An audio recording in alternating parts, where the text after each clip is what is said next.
eu sou Fernanda de Barros Viana e, junto com Alice Biasibete, nós vamos apresentar o projeto de gestão reprodutiva sobre granja leiteira com 150 vacas holandesas em lactação e produtora de queijo. Bom, primeiro a gente vai responder algumas perguntas relacionadas à produção de leite no país. Então, quantos litros de leite o Brasil produz em um ano? O Brasil possui cerca de 1,3 milhão de propriedades leiteiras e juntas elas produzem cerca de 35 bilhões de litros de leite por ano, conforme dados do Instituto Brasileiro de Geografia e Estatística de 2019, o IBGE, sendo que o principal estado produtor de leite segue sendo Minas Gerais, onde em 2014 ele totalizou 9,37 bilhões de litros de leite. Isso representa cerca de 77% de toda a produção da região Sudeste e 27% da produção total nacional. E quantas vacas leiteiras existem no país? De acordo com uma pesquisa realizada pelo IBGE em 2015, há registro da atividade leiteira em cerca de 99% dos municípios brasileiros. E o número total de vacas ordenhadas no Brasil, nesse mesmo ano, atingiu 23 milhões de cabeças.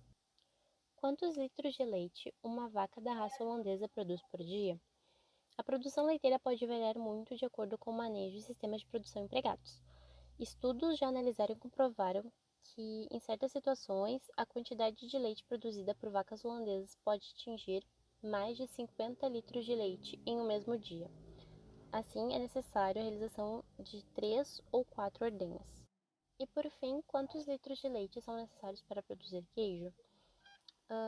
No modo geral, para cada 1 quilo de queijo fresco de vaca são necessários, em média, 5 litros de leite, e para os curados, 10 litros. E aqui uma breve introdução da raça holandesa.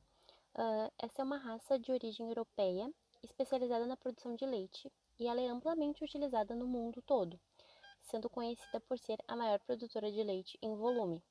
E como citado anteriormente, a produção pode atingir mais de 50 litros de leite em um mesmo dia. O seu leite ele possui baixo teor de gordura, com dados médios de 6 a 10 mil quilos, em 305 dias de lactação. E essa raça também é caracterizada por ser muito dócil e de fácil manejo. A eficiência reprodutiva é o fator que mais afeta a produtividade e a lucratividade de um rebanho. E também há diversos obstáculos para otimizá-la, pois ocorrem perdas reprodutivas desde a concepção, sendo ela natural ou artificial, até o parto. Em bovinos, a mortalidade pré-natal, tanto embrionária quanto fetal, é uma das maiores causas de falhas reprodutivas, e a maioria dessas perdas acontece durante os primeiros 35 dias de gestação, o que corresponde ao período embrionário, podendo atingir 40% dos conceptos.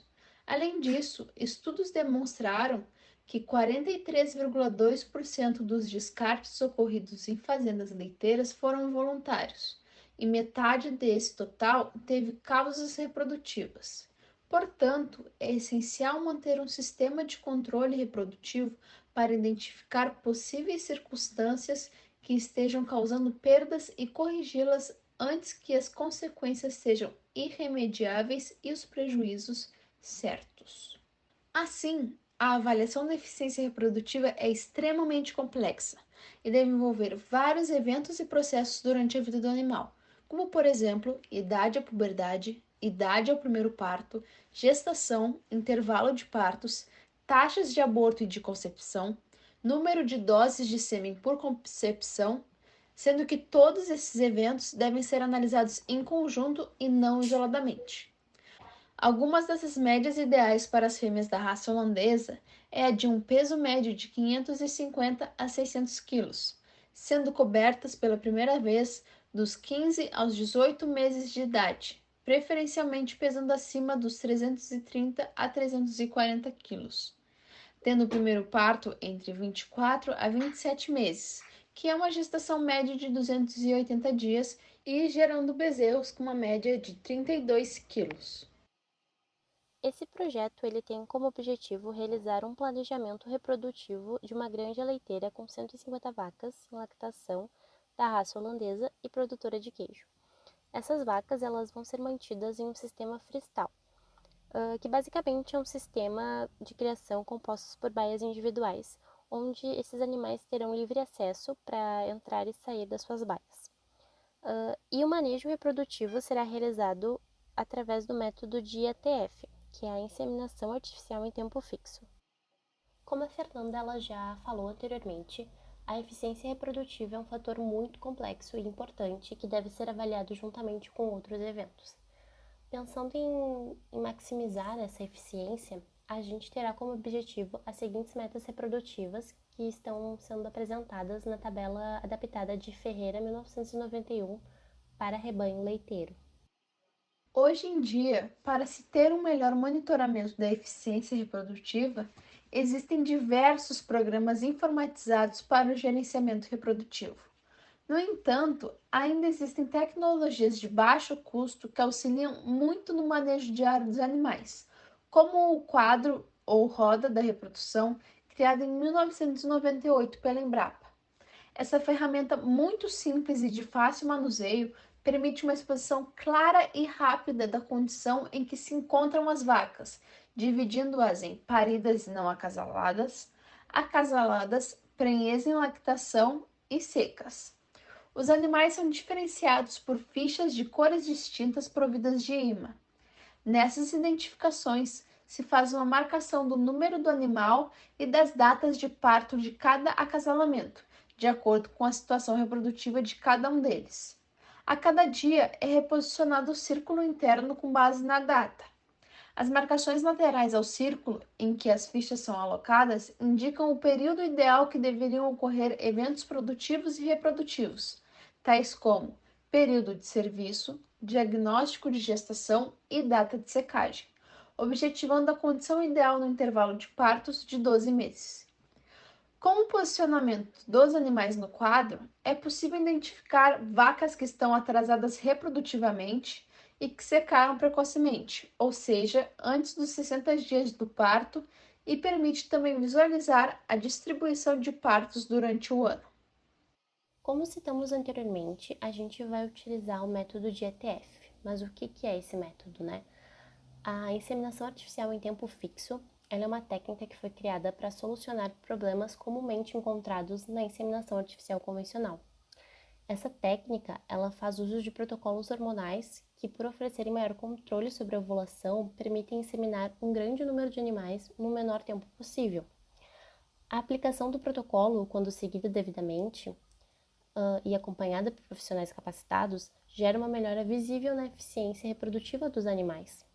E dentre essas diversas melhorias alcançadas, a gente pode citar a solução para falhas de observação de cios, para o não alcance de fêmeas em anestro pela técnica convencional, além de contribuir para a redução do período ocioso das fêmeas, que é considerado o período em que a fêmea não está gestante, e consequentemente melhorando a produção de bezerros e de leite. E como funciona esse processo de inseminação artificial em tempo fixo?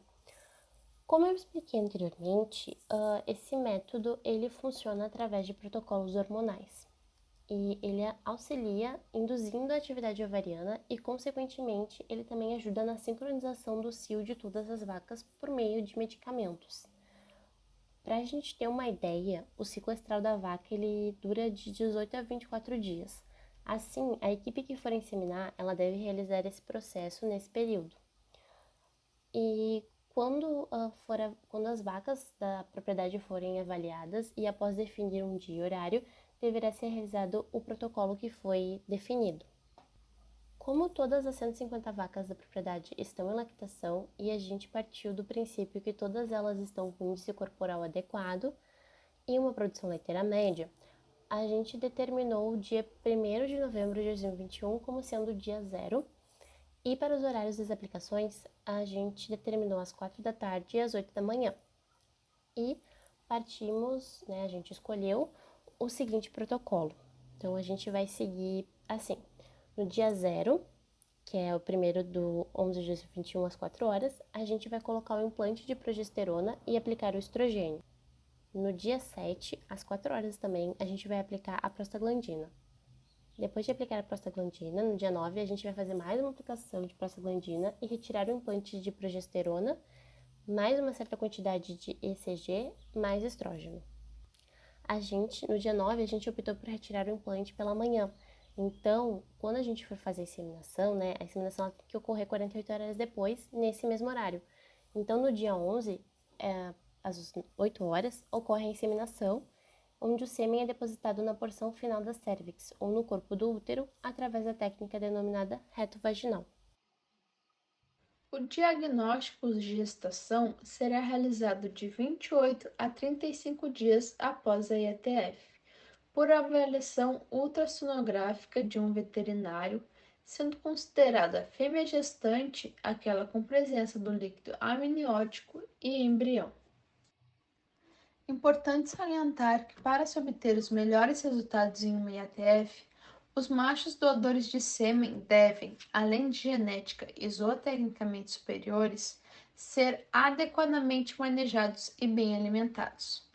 Com vistas à realização de testes de progênie, os machos podem ser coletados já em idade precoce, de modo a obter respostas rápidas visando sua posterior utilização. No caso dos bovinos, o sêmen é coletado a partir dos 12 meses de idade. Vários são os métodos para a coleta do sêmen. No entanto, o método da vagina artificial é o mais utilizado em ruminantes, proporcionando a obtenção de sêmen com características praticamente idênticas à de um ejaculado em condições de monta natural. Mas uma frequência elevada de coletas tende a determinar baixas concentrações de espermatozoides por ejaculado e um baixo número de espermatozoides na produção total da semana. Este quadro tende a se agravar em machos mais jovens. Portanto, a média de coleta em bovinos deve ser de 3 a 5 coletas por semana. Além da coleta, outra parte importante de salientar também é a conservação do sêmen bovino, que normalmente é armazenado em botijões criogênicos que permitem que o sêmen se conserve viável por tempo indeterminado, desde que nunca falte nitrogênio para manter a temperatura interna do botijão, sendo esta de 196 graus negativos. Outro ponto muito importante para a gente alcançar as metas reprodutivas são os manejos. É fundamental prover nutrição adequada às fêmeas, que deverão ser suprida em todas as suas necessidades, já que a atividade cíclica ovariana ocorrerá apenas em vacas com balanço energético positivo, ou seja, animais que ingerirem alimentos que forneçam mais energia que necessário para sua manutenção e produção de leite. Por outro lado, é necessário também tomar cuidado para não fornecer energia muito além das requeridas pelo animal, pois vacas muito gordas possuem mais dificuldade na hora do parto. Por isso que o manejo alimentar anda junto com a avaliação da condição corporal, ou ECC. Essa avaliação é uma importante ferramenta para monitorar o estado nutricional dos animais. Para as vacas leiteiras, utiliza-se os scores que variam de 1 a 5, sendo 1 vacas consideradas magras demais e 5 vacas obesas, como indicado na imagem. Como eu falei anteriormente, a avaliação deve ser realizada com extrema atenção no momento do parto, no pico da lactação e na secagem. Vacas paridas em condições corporal ruim produzem bezerros mais leves, né, e em geral com maior mortalidade no período de aleitamento, e isso compromete o pico de lactação. Além disso, o período para a recuperação da vaca é maior e ocorre atraso significativo para o aparecimento do primeiro cio pós-parto. Ou seja, a dieta tem que ser feita de uma maneira adequada e balanceada para cada fase em que a vaca se encontra. Então, diversos fatores podem comprometer a eficiência reprodutiva do rebanho, como o próprio protocolo de inseminação, a qualidade dos ócitos, o ambiente uterino, o reconhecimento materno da prenhez, como Alice disse anteriormente, a condição corporal, a produção de leite, as doenças, os ingredientes da dieta e o touro. E além de tudo isso, devemos dar atenção especial ao manejo sanitário. Deve-se avaliar a saúde geral do rebanho, assim como as doenças reprodutivas específicas que podem efetivamente comprometer a gestação, tais como leptospirose, rinotraqueite infecciosa bovina, diarreia bovina vírus, neosporose e brucelose. Todas as ocorrências de aborto devem ser investigadas para se identificar a causa. É fundamental a colheita e o envio do material para isolamento do agente causal. O diagnóstico é mais preciso quando realizado com feto recém-abortado. Estratégias de controle com o uso de programas de vacinação devem ser instituídas sob a supervisão de um médico veterinário. O cálculo dos custos foi baseado nessa tabela de Almeida et al. De 2015, que trouxe vários parâmetros importantes. Os dois parâmetros destacados que foram utilizados nos cálculos a seguir. De custos da propriedade, nós temos de mão de obra, 2 técnicos especializados para a coleta de sêmen e inseminação, o veterinário para fazer ultrassom para a detecção de gestação e o laboratorista. Outros custos, nós temos a alimentação, os custos com a IATF e custos adicionais e custos com a sanidade. Dos custos com a sanidade e custos adicionais, foi determinado 30% do ganho mensal. No total, nós temos R$ 306.582,04 de custos por mês, totalizando R$ 3.678.988,8 de custos por ano na propriedade.